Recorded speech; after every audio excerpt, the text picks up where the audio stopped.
సమ్మక్క సారక్క జాతరకు వెళ్లే ప్రయాణికులను క్షేమంగా తీసుకొచ్చి ఆర్టీసీ డ్రైవర్ కండక్టర్లు అందించే సేవలు మర్చిపోలేవన్నారు లయన్స్ ఇంటర్నేషనల్ 320G క్లబ్ ప్రతినిధి చింతల కిషన్. సమ్మక్క సారక్క జాతర కోసం పనిచేస్తున్న ఆర్టీసీ ఉద్యోగులకు లయన్స్ 320G పేరిట అన్నప్రసాద వితరణ అల్పాహారం కార్యక్రమాన్ని చేపట్టారు. సమ్మక్క సారక్క జాతర కోసం పనిచేస్తున్న ఆర్టీసీ ఉద్యోగులకు 5 రోజుల పాటు అందించనున్నారు.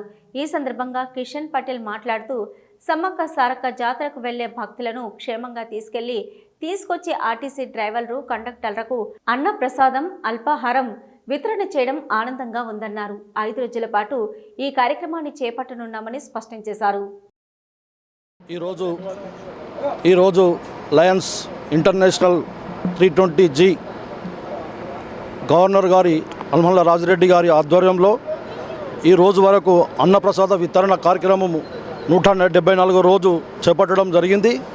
మరియు మేడారం స్పెషల్ జాతర సమ్మక్క సారలమ్మ జాతర సందర్భంగా మరి ఆర్ఎం గారు కోరడంతో నిన్నటి రోజు నుండి అల్పాహారము మరియు అన్నప్రసాదం వితరణ కార్యక్రమము 5 రోజులు చేపట్టడం జరుగుతుంది. మరియు ఎక్కడైనా ఎవరైనా కోరినట్టయితే మేము తప్పకుండా అన్నప్రసాదం కానీ అల్పాహార వితరణ కానీ చేపట్టడం జరుగుతుంది. ఈరోజు మార్నింగ్ అండ్ మధ్యాహ్నం అల్పాహారము అన్నప్రసాదము మరియు ఇటుక బట్టీల కాడ సుత ఈరోజు వలస కూలీలకు 200 మందికి అన్నప్రసాదం చేపట్టడం జరిగింది. మరియు ఈరోజు అంతటి సాహితీ పుట్టినరోజు సందర్భంగా అన్నప్రసాదం వితరణ కార్యక్రమం చేపట్టడం జరిగింది.